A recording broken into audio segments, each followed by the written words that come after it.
សួស្តីបងប្អូនទាំងអស់គ្នាថ្ងៃនេះចេញមកខាងក្រៅដើរលេងហើយញ៉ាំអីជាមួយប្រពន្ធជាទីស្រឡាញ់នេះគឺជាទេសភាពកោះនរាឥឡូវកោះនរាយើងគឺមានខ្សែរ៉កដំបងគេបង្អស់ហើយសួស្តីបាទហើយនៅខាងក្រៅពួកខ្ញុំនេះគឺជាកន្លែងជិះខ្សែរ៉កឆ្លងទន្លេមេគង្គគឺយើងត្រូវជិះឆ្លងពីខាងហ្នឹងទៅត្រោយមកខាងទៀតនៃទន្លេអញ្ចឹងបងប្អូនឃើញហ្នឹងនោះមានខ្សែមានអីអញ្ចឹងណាឥឡូវយើងទៅមើលរៀងចិត្តតិចមើលខ្សែរ៉កនេះគឺជាខ្សែរ៉កដំបងគេបង្អស់ហើយនៅក្នុងទីក្រុងភ្នំពេញហើយមានឈ្មោះថាមេគង្គ Zip Line បានន័យថាគេដាក់ឈ្មោះមេគង្គបានន័យថាខ្សែរ៉កឆ្លងទន្លេមេគង្គហ្នឹងហើយណាបងប្អូនមើលទៅអូយវែងមែនតើសម្រាប់ខ្ញុំអត់ហ៊ានជិះទេព្រោះខ្ញុំខ្លាចខ្ពស់អញ្ចឹងបានធ្វើតែមើលទេហើយយើងមើលទៅទេសភាពកោះនរាយើងមិនធម្មតាទេឥឡូវយើងចេញដំណើរជិះមើលទេសភាពតាមផ្លូវមើលគេមើលឯងហើយនឹងបន្តដំណើរទៅអីញ៉ាំអញ្ចឹងខ្ញុំចាប់ផ្ដើមដឹកពេលខ្ញុំជិះទៅហើយយើងធ្វើការជិះតាមដងទន្លេហ្នឹងទៅយើងមើលឃើញថាប្រជាពលរដ្ឋខ្មែរយើងឲ្យទៅថ្ងៃសៅរ៍អាទិត្យអញ្ចឹងពេលច្រើនគាត់ចូលចិត្តមកក្បែរទន្លេក្បែរមាត់ទន្លេហ្នឹងដោយសារវាលះហើយទេសភាពវាស្អាតទៀតហើយនេះផ្លូវខាងក្រោមដីបាទយើងជិះទៅយើងធ្លាយទៅមកខាងទៀតហើយមានអ្នករត់ហាត់ប្រាណទៀតលយមែនតើ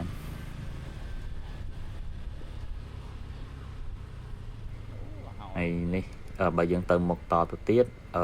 ផ្លូវគេអត់តន់ចាក់បេតុងអញ្ចឹងខ្ញុំខ្ជិលជិះទៅមុខក៏ខ្ញុំថយក្រោយទៅខ្ញុំថយក្រោយនេះដើម្បីយើងចេញពីទីនេះឆ្លងស្ពាន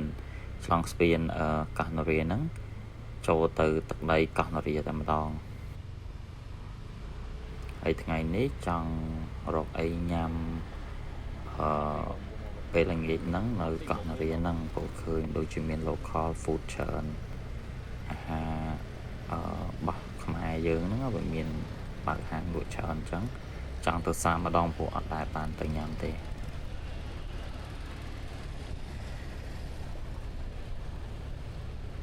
ហើយនេះខ្ញុំជិះនៅលើកោះពេជ្រនៅឡើយណាព្រោះដោយសារតែហើយយើងអាចបាត់ប្រឆេះគេនឹងក្រោយនឹងការទេអញ្ចឹងយើងបាត់នៅតាមនេះវិញយើងបាត់ក្រោយវិញបាទដើម្បីឆ្លងស្ពានអញ្ចឹងមើលទៅប្រទេសខ្មែរយើងឥឡូវដូចជាអភិវឌ្ឍច្រើនណាស់អត់ដូចកាលពីមុនទេព្រោះអាគារខ្ពស់ច្រើនហើយមើលទៅវាទាន់សម័យពេលខ្លះមើលយូរទៅខ្ញុំគិតថាខ្លួនខ្ញុំហ្នឹងកំពុងនៅប្រទេសមួយផ្សេងទៀតដូចជានៅវៀតណាមឬថៃអីចឹងហើយនេះគឺស្ពានកោះនរាហើយខាងនោះគឺជាទីក្រុងកោះនរាមានអគារខ្ពស់ហ្នឹងហើយនឹងខ្សែរ៉កគេហ្នឹងខ្សែកាបឆ្លងទន្លេហ្នឹង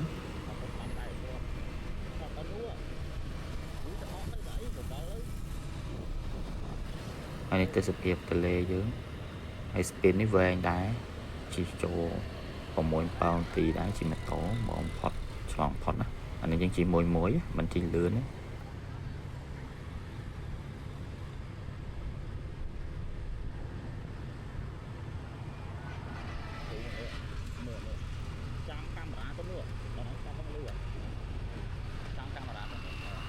ហើយនោះគឺជាកន្លែងខ្សែរ៉កដែលគេត្រូវចុះមកបានន័យថាយើងជិះពីខាងត្រោយមកខាងនោះមកចុះនៅកោះនរានេះបាទ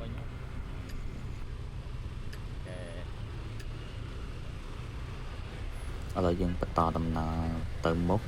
ទៅរកអីញ៉ាំបន្តិចនៅខាងឆ្វេងដៃក៏មានហាងញ៉ាំច្រើនដែរហាងអាហារច្រើន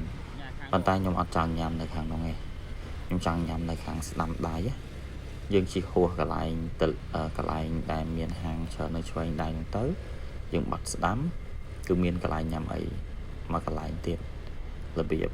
local តែម្ដង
ឥឡូវយើងមកដល់កន្លែងធ្វើបត់ហើយដោយសារខ្ញុំជិះហួស stop អញ្ចឹង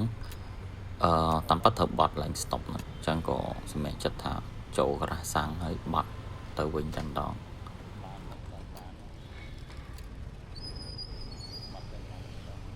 ឡូវយើងបន្តដំណើរទៅហោអីញ៉ាំហ្នឹងគឺទៅតាមផ្លូវមួយទៀតខ្ញុំអត់ជិះផ្លូវធំជិះផ្លូវយ៉ាងទូចព្រោះដោយសារកោះនរាគេធ្វើផ្លូវច្រើនច្រកមែនតើអញ្ចឹងណា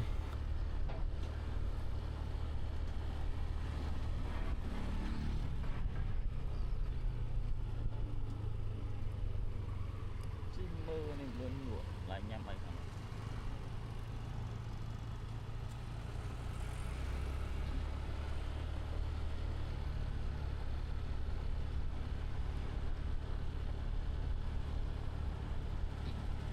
អានេះគេទន្លេដែរកោះអូ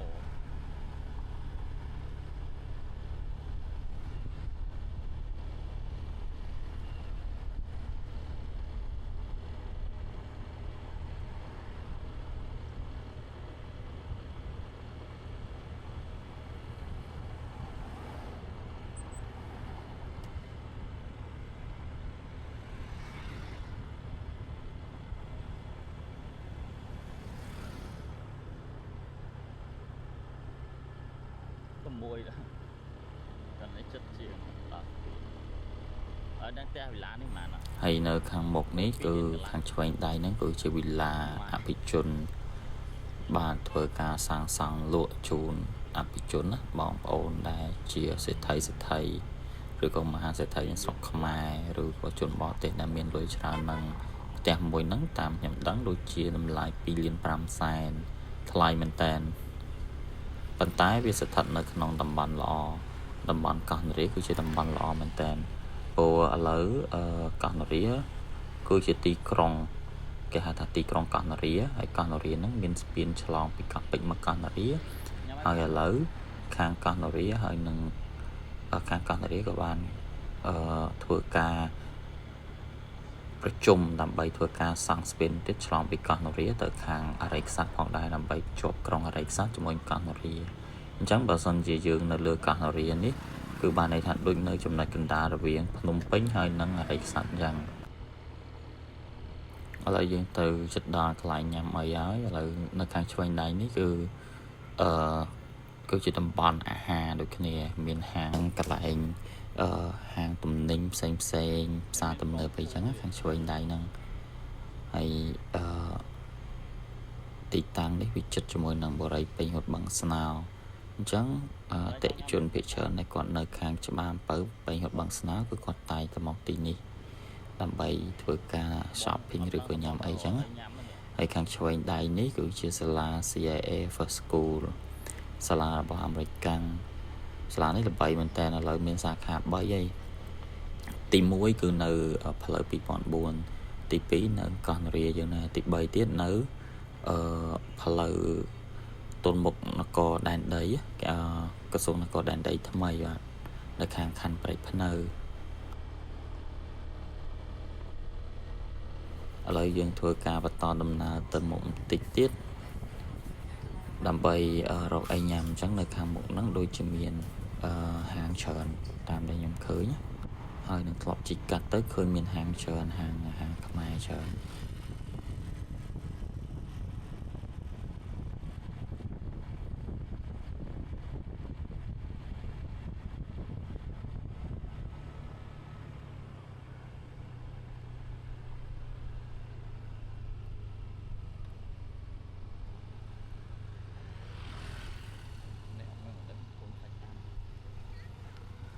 ហើយទីបំផុតក៏យើងបានមកដល់ទីតាំងមានភោជនីយដ្ឋានច្រើនហើយវាមិនជាភោជនីយដ្ឋាននឹងហាងអាហារធម្មតាតូចតាចទេអញ្ចឹងខ្ញុំមើលទៅខាងស្ដាំដៃដូចជាមិនសូវទំនងអញ្ចឹងខ្ញុំមើលទៅខាងឆ្វេងដៃឃើញមានឡានចតច្រើនហ្នឹងដូចជាទំនងក៏សម្រាប់ចិត្តតាចូលទៅទីនោះតែម្ដងហើយទស្សនវិជ្ជាខាងក្នុងវិញឃើញគេដេកមើលទៅស្អាតគ្រាន់បើហើយមានឃើញក្រហមខាងលើហ្នឹងគឺដោយសារតែចិត្តចូលឆ្នាំចិនទៅគេដេករបៀបចិនអញ្ចឹងណាហើយនេះជាភ័ក្ររបស់ខ្ញុំ តាមដែលខ្ញុំកំងគឺកំងមហូប4មុខហើយនេះគឺជាមហូបដំបូងគេគឺបុកល្ហុងលីងមីជាមួយបង្គាស្រស់ហើយម្ទេស3គ្រាប់សម្រាប់ខ្ញុំអត់សូវចេះញ៉ាំហឹលចឹង3គ្រាប់សម្រាប់ខ្ញុំគឺវាហឹលហើយ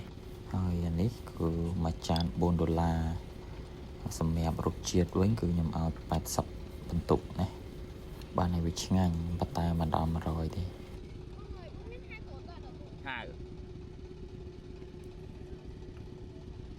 ហើយនេះគេយកមកមហូបមួយចានទៀតមកហើយដូចជាគោអាំងសាច់គោអាំងទឹកប្រហុកណា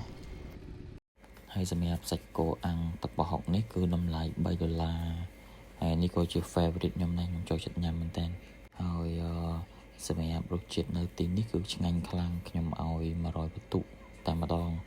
ព្រោះដោយសារគាត់ប៉ិនប្រឡាក់សាច់ប្រឡាក់ឆ្ងាញ់មែនតើ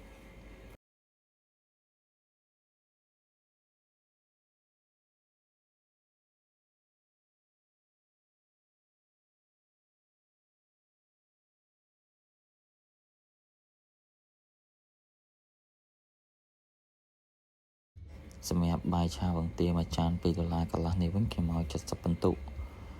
ញ៉ាំបានអត់អីទេហើយចុងក្រោយនេះគឺបង្កងអាំងឈីសណាតម្លៃ$5នេះក៏ឲ្យ70បន្ទុកដែរបានតាមវាល្មមមិនឆ្ងាញ់ណាស់ណាល្មមអាចញ៉ាំបានណា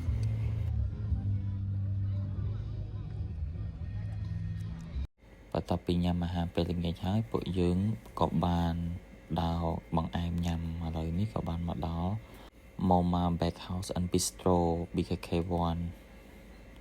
ហើយទីតាំងនេះគឺនំគាត់ឆ្ងាញ់មែនតើ